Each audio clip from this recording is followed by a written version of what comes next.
ഇന്ത്യയും പാകിസ്ഥാനും തമ്മിലുള്ള സംഘർഷങ്ങൾക്കിടയിൽ ഇന്ത്യയെ ഭീഷണിപ്പെടുത്തുക എന്ന ലക്ഷ്യത്തോടെ രാജ്യം നിരവധി പ്രകോപനപരമായ നടപടികൾ സ്വീകരിക്കുകയാണ്. ഭീകരാക്രമണത്തിൽ തൊട്ടു പിന്നാലെ ഇന്ത്യ സിന്ധു നദീജല കരാർ റദ്ദാക്കിയത് പാകിസ്ഥാനിലെ കൃഷിയും ജലവിതരണത്തിനും വലിയ തിരിച്ചടിയാണ് ഉണ്ടായത്. പാകിസ്ഥാൻ അടിസ്ഥാനമായുള്ള വിമാന കമ്പനികളുടെ എല്ലാ വിമാനങ്ങൾക്കും ഇന്ത്യ വ്യോമ അതിർത്തി അടച്ചിരിക്കുകയാണ്. പാകിസ്ഥാൻ ഇന്റർനാഷണൽ എയർലൈനിന്റെ വിമാനങ്ങൾ ചൈന വഴി പല സ്ഥലങ്ങളിലേക്ക് വഴി തിരിച്ചുവിടുകയാണ്.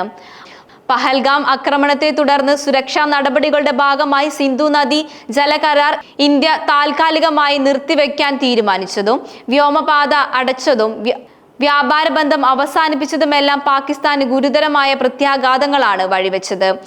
അതിർത്തി കടന്നുള്ള ഭീകരർക്ക് പാകിസ്ഥാൻ വില നൽകുമെന്ന് ഉറപ്പാക്കാൻ ഇന്ത്യ എല്ലാ ശ്രമങ്ങളും നടത്തുകയാണ്. സൈനിക ശക്തിയെ കൂടാതെ പാകിസ്ഥാനെ ഒറ്റപ്പെടുത്താൻ നയതന്ത്ര നീക്കങ്ങളും ഇന്ത്യ നടത്തുന്നുണ്ട്.